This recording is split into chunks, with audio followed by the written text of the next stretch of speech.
Now we have with us Dr. Morad, the writer and the producer of the Seventh Floor Mysteries. You can view this documentary on www.youtube.com. Seventh Floor Mysteries is a thriller that sends chills down your spines. He's here today to answer all the queries that the viewers had. So Dr. Morad, being the producer and the writer of this film, can you tell us and the viewers, Seventh Floor Mystery is such an intense, emotionally exhausting thriller. How did you come up with the concept? I have seen a lot of film at various festivals, which made a lot of people in the reviews says this is more horrific than any film I ever seen, but it is not really a horror film. People weren't quite sure how to classify it, how to describe it, or how to think about it. So I was thinking, okay, I'd like to make a film which challenges people's idea of horror.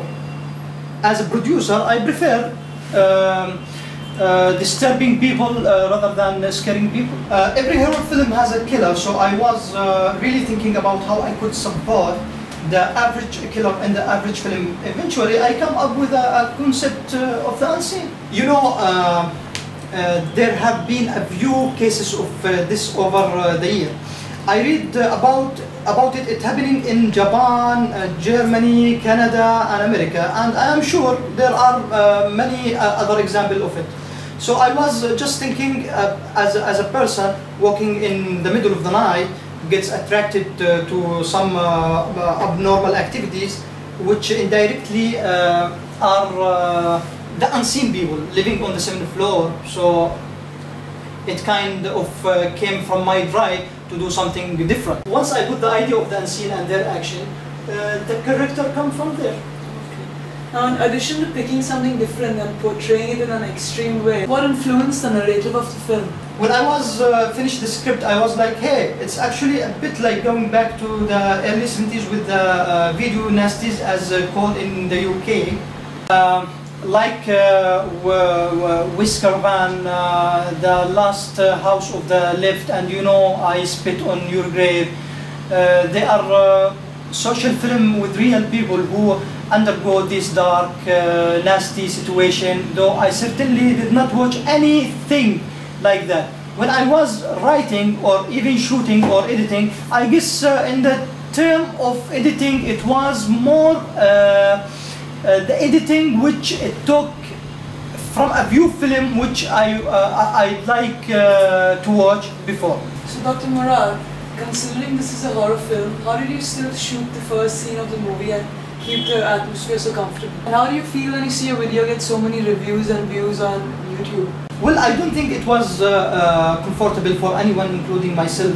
For one thing, it was 3:30 a.m. in the morning on the streets of India where we were shooting. I tried to be as efficient as possible by storyboarding the whole things and the sticking to the boards, which I did not really do that much in the rest of the film.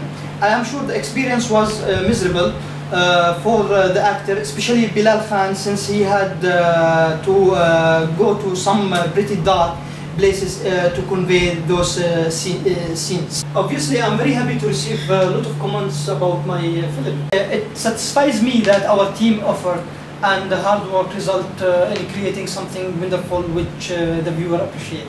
This film has been a long work in process with so many challenges along the way, like loss of cameras, actors being injured, creepy things happening on sets. Has this been a tough process for you? At the time of shooting this clip, something rather unusual happened with the actor. He, for some reason, felt uncomfortable and said that he could feel the presence of another being of sort.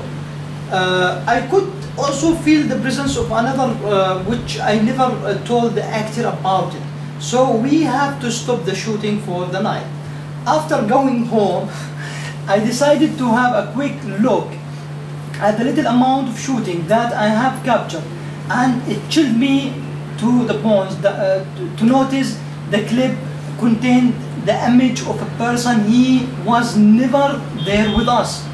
He was like a shadow following the actor, who moved like he did, walked like he walked, and dressed like he was dressed. That's really scary. Yes, I have also come across certain experience after shooting this clip. To popularize what the 7th floor is all about.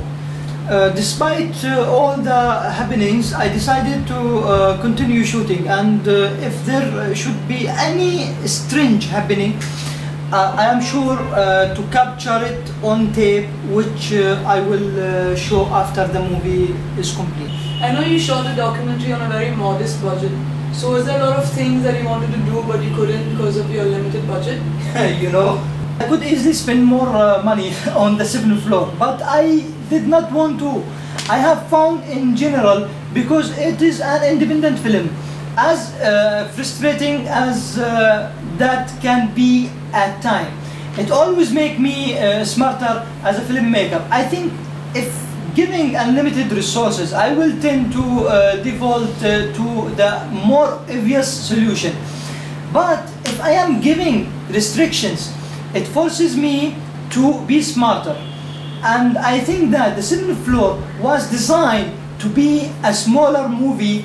It's absolutely a very intimate kind of story. There's only 5 speaking parts in the film. We decided to pool all our resources into the creature, and the rest of the film is actually quite insular, and again it's much more about the characters. And yeah, tell me, Iqbal Qureshi is such a young director for the movie, and his creative design adds so much to the film. How did you get involved? Has there been a major inspiration for you? I had the great opportunity to meet him at a film festival, and I went up to him and I said, you know man, I would really like to produce a film for you.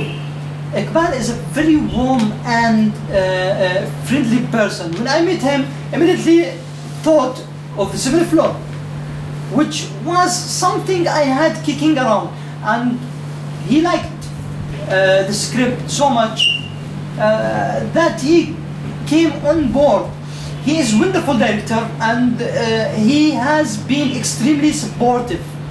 And the last question I'd like to ask you today is about your future projects. Is there anything that you could talk to us about the movies you're going to make in the near future?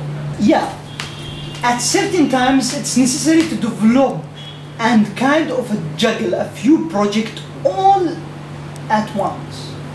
There is a whole list of things, but one thing which is very exciting for me is my upcoming project, The Terrace, The Jail and the Grave. I have written this story 7 years ago. That was very much ahead of its time, because it's posted a concept which shows the journey from the dark to the darkest. So you all have to stay tuned for my next projects. Thank you for answering all the questions, Morad, and I'm sure the viewers will be so happy to know about your new projects. Thank you, it's my privilege. And that was Dr. Morad Yasin talking about his movie, The 7th Floor Mysteries. And this is Parisa signing out.